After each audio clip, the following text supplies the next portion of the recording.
प्रेम से बोलिए लक्ष्मीपति भगवान श्री हरि नारायण की जय।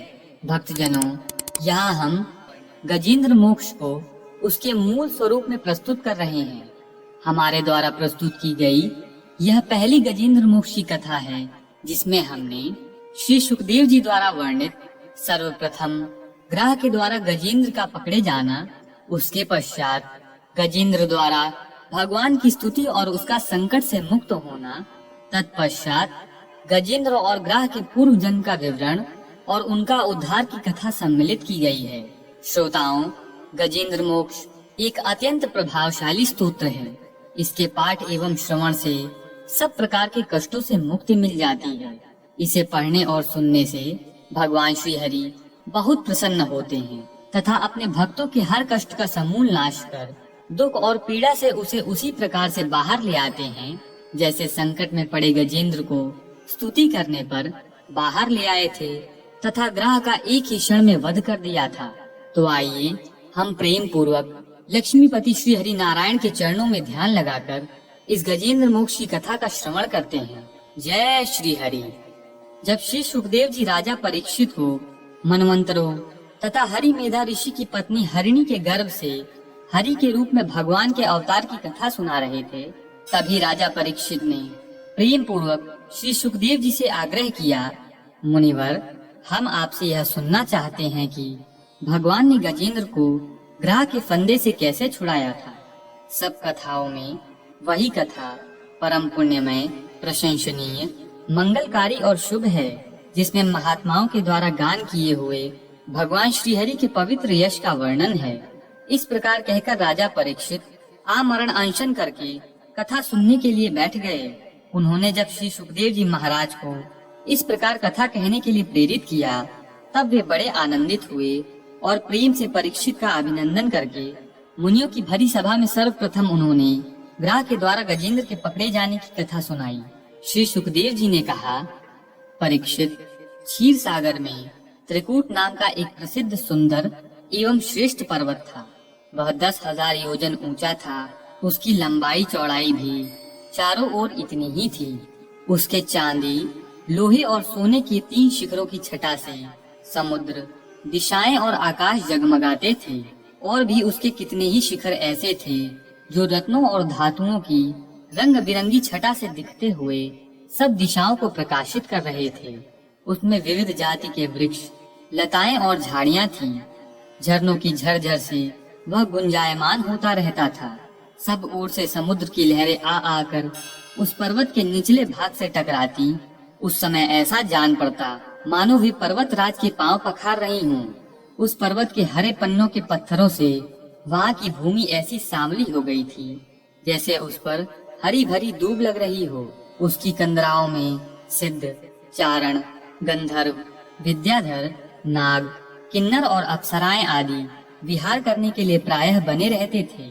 जब उसके संगीत की ध्वनि चट्टानों से टकराकर गुफाओं में प्रतिध्वनित होने लगती थी, तब बड़े बड़े गर्वीले सिंह उसे दूसरे सिंह की ध्वनि समझकर सह न पाते और अपनी गर्जना से उसे दबा देने के लिए और जोर से गरजने लगते थे।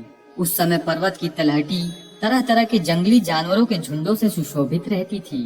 अनेकों प्रकार के वृक्षों से भरे हुए देवताओं के उद्यानों में सुंदर सुंदर पक्षी मधुर कंठ से चहकते रहते थे।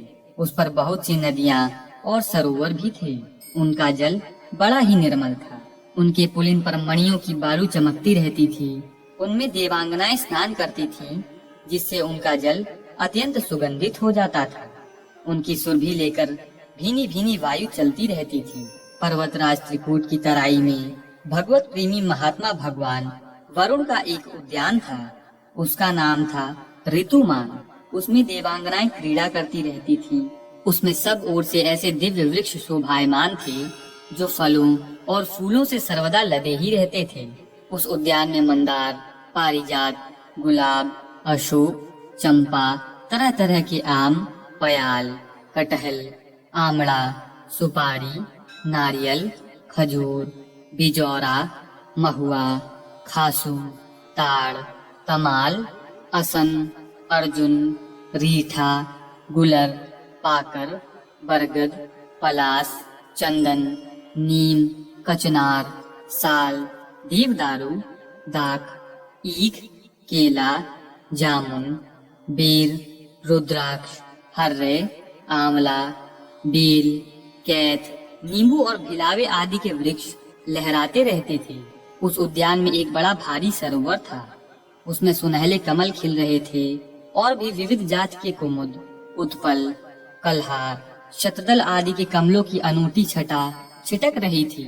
मतवाले भौरे गूंज रहे थे, मनोहर पक्षी कलरव कर रहे थे। हंस, कारंडव, चक्रवाक और सारस दल के दल भरे हुए थे। पनडुब्बी, बत्तख और पपीहे कूज रहे थे। मछली और कछुओं के चलने से कमलों के फूल हिल जाते थे, जिससे उनका पराग झड़कर जल को सुंदर और सुगंधित बना देता था। कदम्ब, बीत, नरकुल, कदम्ब लता, बीन आदि वृक्षों से वह घिरा था। कुंद, कुर्बक अर्थात कटसरैया, अशोक, सिरस, वन मल्लिका, लिसौड़ा, हरसिंगार, सोनजूही, नाग, पुन्नाग, जाति, मल्लिका, शतपत्र, माधवी और मोगरा आदि सुंदर सुंदर पुष्प वृक्ष एवं तट के वृक्षों से भी, जो प्रत्येक ऋतु में हरे भरे रहते थे, वह सरोवर शोभायमान रहता था। उस पर्वत के घोर जंगल में बहुत सी हथनियों के साथ एक गजेंद्र निवास करता था। वह बड़े बड़े शक्तिशाली हाथियों का सरदार था। एक दिन वह उसी पर्वत पर अपनी हथनियों के साथ कांटे वाले कीचक, बांस, बेत, बड़ी बड़ी झाड़ियों और पेड़ों को रौंदता हुआ घूम रहा था। उसकी गंध मात्र से सिंह, हाथी, बाघ, गैंडे आदि हिंसक जंतु, नाग तथा काले गोरे, शरभ और चमरी गाय आदि डरकर भाग जाया करते थे। उसकी कृपा से भेड़िए, सुअर, भैंसे, रीछ, शल्य, लंगूर तथा कुत्ते, बंदर, हरिण और खरगोश आदि क्षुद्र जीव सब कहीं निर्भय विचरते रहते थे। उसके पीछे पीछे हाथियों के छोटे छोटे बच्चे दौड़ रहे थे। बड़े बड़े हाथी और हथनियां भी उसे घेरे हुए चल रही थी। उसके धमक से पहाड़ एक बार की कांप उठता था। उसके गंड स्थल से टपकते हुए मद का पान करने के लिए साथ साथ भौरे उड़ते जा रहे थे। मद के कारण उसके नेत्र विह्वल हो रहे थे। बड़े जोर की धूप थी, इसलिए वह व्याकुल हो गया और उसे तथा उसके साथियों को प्यास भी सताने लगी। उस समय दूर से ही कमल के पराग से सुवासित वायु की गंध सूंघकर वह उसी सरोवर की ओर चल पड़ा, जिसकी शीतलता और सुगंध लेकर वायु आ रही थी। थोड़ी ही देर में वेग से चलकर वह सरोवर के तट पर जा पहुंचा। उस सरोवर का जल अत्यंत निर्मल एवं अमृत के समान मधुर था। सुनहले और अरुण कमलों की केसर से वह महक रहा था। गजेंद्र ने पहले तो उसमें घुसकर अपनी सूंड से उठा उठाकर जी भर जल पिया, फिर उसी जल से स्नान करके अपनी थकान मिटाई। गजेंद्र गृहस्थ पुरुषों की भांति मोहग्रस्त होकर अपनी सूंड से जल की फुहारें छोड़ छोड़कर साथ की हथनियों और बच्चों को नहलाने लगा तथा उनके मुंह में सूंड डालकर जल पिलाने लगा। भगवान की माया से मोहित हुआ गजेंद्र उन्मत्त हो रहा था। उस बेचारे को इस बात का पता ही न था कि मेरे सिर पर बहुत बड़ी विपत्ति मंडरा रही है। परीक्षित, गजेंद्र जिस समय इतना उन्मत्त हो रहा था, उसी समय प्रारब्ध की प्रेरणा से एक बलवान ग्राह ने क्रोध में भरकर उसका पैर पकड़ लिया। इस प्रकार अकस्मात विपत्तियों में पड़ जाने पर उस बलवान गजेंद्र ने अपनी शक्ति के अनुसार अपने को छुड़ाने की बड़ी चेष्टा की, परंतु छुड़ा न सका। दूसरे हाथी, हथनियों और उसके बच्चों ने देखा कि उनके स्वामी को बलवान ग्राह बड़े वेग से खींच रहा है और वे बहुत घबरा रहे हैं, तब उन्हें बड़ा दुख हुआ। वे बड़ी विकलता से चिंघाड़ने लगे। बहुतों ने उसे सहायता पहुंचाकर जल से बाहर निकाल लेना चाहा, परंतु इसमें भी वे असमर्थ ही रहे। गजेंद्र और ग्राह अपनी अपनी पूरी शक्ति लगाकर भिड़े हुए थे। कभी गजेंद्र ग्राह को बाहर खींच लेता तो कभी ग्राह गजेंद्र को भीतर खींच ले जाता। इस प्रकार उनको लड़ते लड़ते 1000 वर्ष बीत गए और दोनों ही जीते रहे। यह घटना देखकर देवता भी आश्चर्यचकित हो गए। अंत में बहुत दिनों तक बार बार जल में खींचे जाने से गजेंद्र का शरीर शिथिल पड़ गया। न तो उसके शरीर में बल रह गया और न मन में उत्साह, शक्ति भी क्षीण हो गई। इधर ग्राह तो जलचर ही ठहरा, इसलिए उसकी शक्ति क्षीण होने के स्थान पर बढ़ गई। वह बड़े उत्साह से और भी बल लगाकर गजेंद्र को खींचने लगा। इस प्रकार देहाभिमानी गजेंद्र अकस्मात प्राण संकट में पड़ गया और अपने को छुड़ाने में सर्वथा असमर्थ हो गया। बहुत देर तक उसने अपने छुटकारे के उपाय पर विचार किया। अंत में वह इस निश्चय पर पहुंचा, यह ग्राह विधाता की फांसी है, इसमें फंसकर मैं आतुर हो रहा हूँ। जब मुझे मेरे बराबर के हाथी भी इस विपत्ति से न उबार सके, तब ये बेचारी हथनियां तो छुड़ा ही कैसे सकती हैं। इसलिए अब मैं संपूर्ण विश्व की एकमात्र आश्रय भगवान की ही शरण लेता हूँ। काल बड़ा बली है, यह सर्प के समान बड़े प्रचंड वेग से सबको निगल जाने के लिए दौड़ता ही रहता है। इससे अत्यंत भयभीत होकर जो कोई भगवान की शरण में चला जाता है, उसे वे प्रभु अवश्य अवश्य बचा लेते हैं। उनके भय से भीत होकर मृत्यु भी अपना काम ठीक ठीक पूरा करता है। वह प्रभु सबके आश्रय हैं, मैं उन्हीं की शरण ग्रहण करता हूँ। इसके पश्चात श्री सुखदेव जी राजा परीक्षित को गजेंद्र के द्वारा भगवान की स्तुति और उसके संकट से मुक्त होने की कथा सुनाते हुए कहते हैं।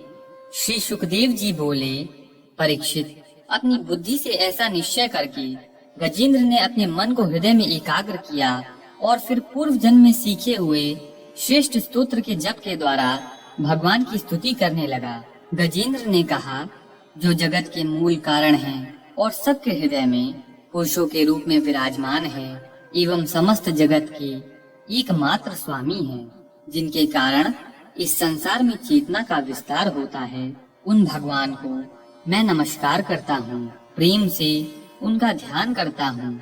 यह संसार उन्हीं में स्थित है, उन्हीं की सत्ता से प्रतीत हो रहा है, वे ही इसमें व्याप्त हो रहे हैं और स्वयं वे ही इसके रूप में प्रकट हो रहे हैं। यह सब होने पर भी वे इस संसार और इसके कारण प्रकृति से सर्वथा परे हैं। उन स्वयं प्रकाश, स्वयं सिद्ध सत्तात्मक भगवान की मैं शरण ग्रहण करता हूँ। यह विश्व प्रपंच उन्हीं की माया से उनमें अध्यस्त है। यह कभी प्रतीत होता है तो कभी नहीं, परंतु उनकी दृष्टि ज्यों की त्यों एक सी रहती है। वे इसके साक्षी हैं और उन दोनों को ही देखते रहते हैं। वे सबके मूल हैं और अपने मूल भी वही हैं, कोई दूसरा उनका कारण नहीं। वे ही समस्त कार्य और कारणों से अतीत प्रभु मेरी रक्षा करें। प्रलय के समय लोग, लोकपाल और इन सब के कारण संपूर्ण रूप से नष्ट हो जाते हैं। उस समय केवल अत्यंत घना और गहरा अंधकार ही अंधकार रहता है, परंतु अनंत परमात्मा उससे सर्वथा परे विराजमान रहते हैं। वे ही प्रभु मेरी रक्षा करें। उनकी लीलाओं का रहस्य जानना बहुत ही कठिन है। वे नट की भांति अनेकों वेश धारण करते हैं। उनके वास्तविक रूप को न तो देवता जानते हैं और न ऋषि ही। फिर दूसरा ऐसा कौन प्राणी है जो वहां तक जा सके और उनका वर्णन कर सके। वे प्रभु मेरी रक्षा करें। जिनके परम मंगलमय स्वरूप का दर्शन करने के लिए महात्मा गण संसार की समस्त आसक्तियों का परित्याग कर देते हैं और वन में जाकर अखंड भाव से ब्रह्मचर्य आदि अलौकिक व्रतों का पालन करते हैं तथा अपने आत्मा को सबके हृदय में विराजमान देखकर स्वाभाविक ही सबकी भलाई करते हैं, वे ही मुनियों के सर्वस्व भगवान मेरे सहायक हैं। वे ही मेरी गति हैं। न उनके जन्म कर्म है और न नाम रूप। फिर उनके संबंध में गुण और दोष की तो कल्पना ही कैसे की जा सकती है। फिर भी विश्व की सृष्टि और संहार करने के लिए समय समय पर वे उन्हें अपनी माया से स्वीकार करते हैं। उन्हीं अनंत शक्तिमान सर्वेश्वर में परम ब्रह्म परमात्मा को मैं नमस्कार करता हूँ।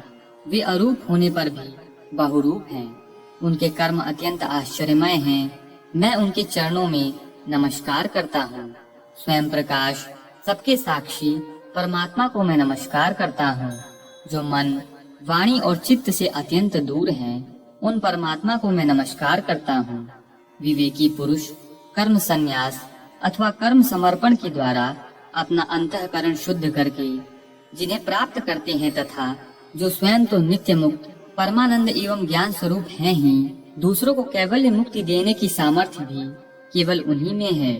उन प्रभु को मैं नमस्कार करता हूँ जो सत्व, रज और तम इन तीन गुणों का धर्म स्वीकार करके क्रमशः शांत, घोर और मूढ़ अवस्था भी धारण करते हैं। उन भेद रहित स्वभाव से स्थिर एवं ज्ञान घन प्रभु को मैं बार बार नमस्कार करता हूँ। आप सबके स्वामी, समस्त क्षेत्रों के एकमात्र ज्ञाता एवं सर्वसाक्षी हैं। मैं आपको नमस्कार करता हूँ। आप स्वयं ही अपने कारण हैं, पुरुष और मूल प्रकृति रूप में भी आप ही हैं। आपको मेरा बार बार नमस्कार है। आप समस्त इंद्रिय और उनके विषयों के दृष्टा हैं, समस्त प्रतीतियों के आधार हैं। अहंकार आदि छाया रूप असत वस्तुओं के द्वारा आपका ही अस्तित्व प्रकट होता है। समस्त वस्तुओं के सत्ता के रूप में भी केवल आप ही भास रहे हैं। मैं आपको नमस्कार करता हूँ। आप सबके मूल कारण हैं, आपका कोई कारण नहीं है, तथा कारण होने पर भी आप में विकार या परिणाम नहीं होता, इसलिए आप अनोखे कारण हैं। आपको मेरा बार बार नमस्कार है। जैसे समस्त नदी झरने आदि का परम आश्रय समुद्र है, वैसे ही आप समस्त वेद और शास्त्रों के परम तात्पर्य हैं। आप मोक्ष रूप हैं और समस्त संत आपकी ही शरण ग्रहण करते हैं। अतः मैं आपको नमस्कार करता हूँ। जैसे यज्ञ की काष्ठाग्नि में अग्नि गुप्त रहती है, वैसे ही आपने अपने ज्ञान को गुणों की माया से ढक रखा है। गुणों में क्षोभ होने पर उनके द्वारा विविध प्रकार की सृष्टि रचना का आप ही संकल्प करते हैं। जो लोग कर्म संन्यास अथवा कर्म समर्पण के द्वारा आत्म तत्व की भावना करके वेद शास्त्रों से ऊपर उठ जाते हैं, उनके आत्मा के रूप में आप स्वयं ही प्रकाशित हो जाते हैं। आपको मैं नमस्कार करता हूँ। जैसे कोई दयालु पुरुष फंदे में पड़े हुए पशु का बंधन काट दे, वैसे ही आप मेरे जैसे शरणागतों की फांसी काट देते हैं। आप नित्य मुक्त हैं, परम करुणामय हैं और भक्तों का कल्याण करने में आप कभी भी आलस्य नहीं करते। आपके चरणों में मेरा नमस्कार है। समस्त प्राणियों के हृदय में अंश के द्वारा अंतरात्मा के रूप में आप उपलब्ध होते रहते हैं। आप सर्वैश्वर पूर्ण एवं अनंत हैं। आपको मैं नमस्कार करता हूँ।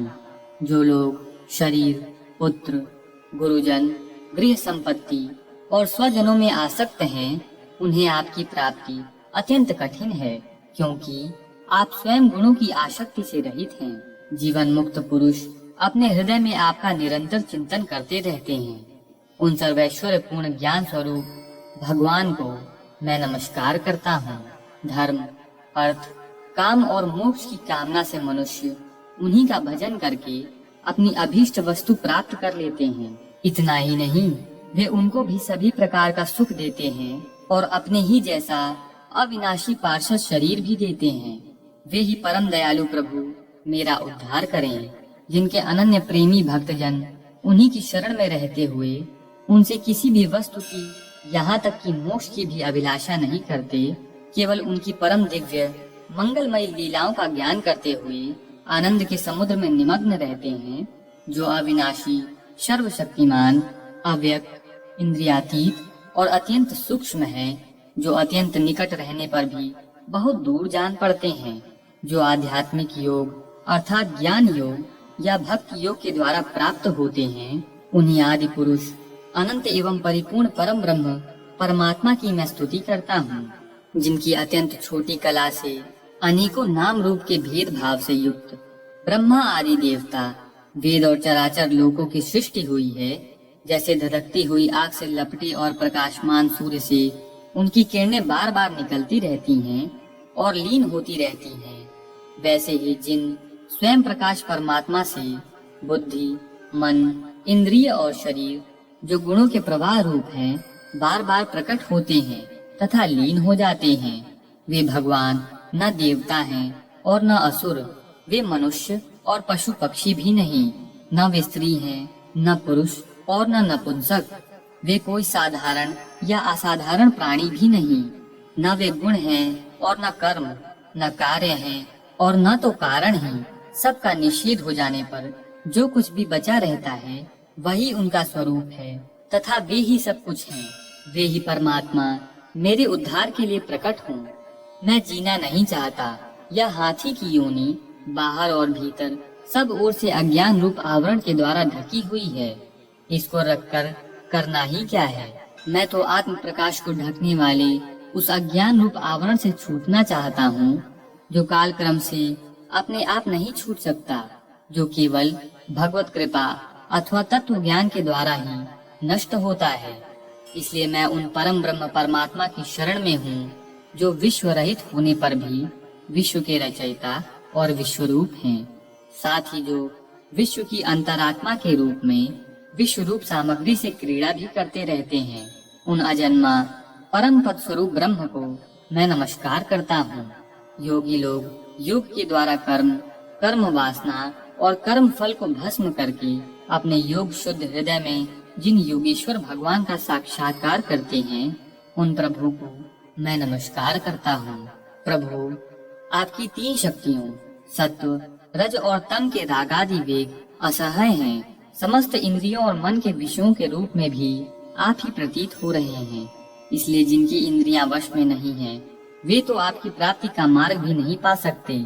आपकी शक्ति अनंत है। आप शरणागत वत्सल हैं। आपको मैं बार बार नमस्कार करता हूँ।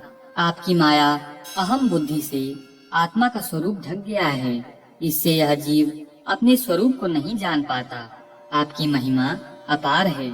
उन सर्वशक्तिमान एवं माधुर्य निधि भगवान की मैं शरण में हूँ। श्री सुखदेव जी कहते हैं, परीक्षित, गजेंद्र ने बिना किसी भेदभाव के निर्विशेष रूप से भगवान की स्तुति की थी। इसलिए भिन्न भिन्न नाम और रूप को अपना स्वरूप मानने वाले ब्रह्मा आदि देवता उनकी रक्षा के लिए नहीं आए। उस समय सर्वात्मा होने के कारण सर्वदेव स्वरूप स्वयं भगवान श्री हरि प्रकट हो गए। विश्व के एकमात्र आधार भगवान ने देखा कि गजेंद्र अत्यंत पीड़ित हो रहा है, अतः उसकी स्तुति सुनकर वेदमय गरुड़ पर सवार हो चक्रधारी भगवान बड़ी शीघ्रता से वहां के लिए चल पड़े, जहां गजेंद्र अत्यंत संकट में पड़ा हुआ था।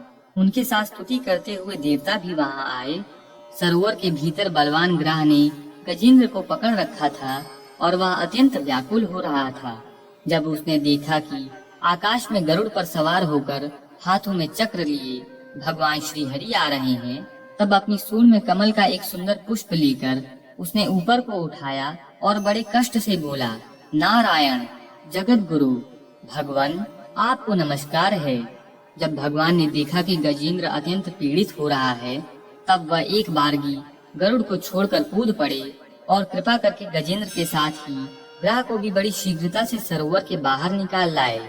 फिर सब देवताओं के सामने ही भगवान श्री हरि ने चक्र से ग्रह का मुंह फाड़ डाला और गजेंद्र को छुड़ा लिया। यहाँ तक की कथा सुनाने के पश्चात श्री सुखदेव जी ने गजेंद्र और ग्रह के पूर्व चरित्र का तथा उनके उद्धार का वर्णन किया।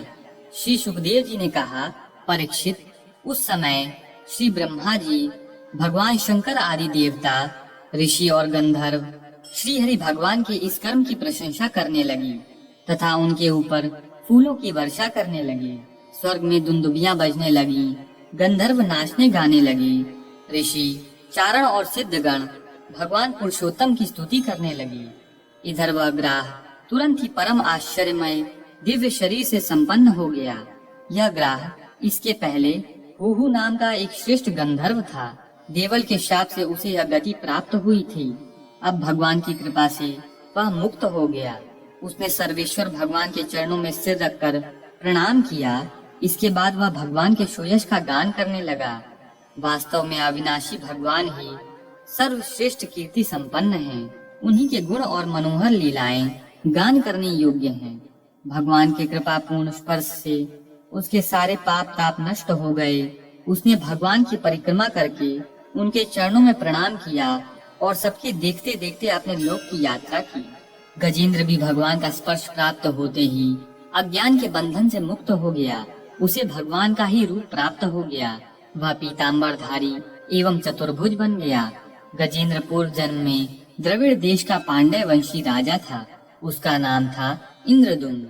वह भगवान का एक श्रेष्ठ उपासक एवं अत्यंत यशस्वी था। एक बार राजा इंद्रदुम्न राजपाट छोड़कर मलय पर्वत पर रहने लगे थे। उन्होंने जटाएं बढ़ा ली थी, तपस्वी का वेश धारण कर लिया था। एक दिन स्नान करने के बाद पूजा के समय मन को एकाग्र करके एवं मौन व्रती होकर वे सर्वशक्तिमान भगवान की आराधना कर रहे थे। उसी समय दैव युग से परम यशस्वी अगस्त्य मुनि अपनी शिष्य मंडली के साथ वहां आ पहुँचे। उन्होंने देखा कि यह प्रजापालन और गृहस्थ योचित अतिथि सेवा आदि धर्म का परित्याग करके तपस्वियों की तरह एकांत में चुपचाप बैठकर उपासना कर रहा है। इसलिए वे राजा इंद्रधुम्न पर क्रोधित हो गए।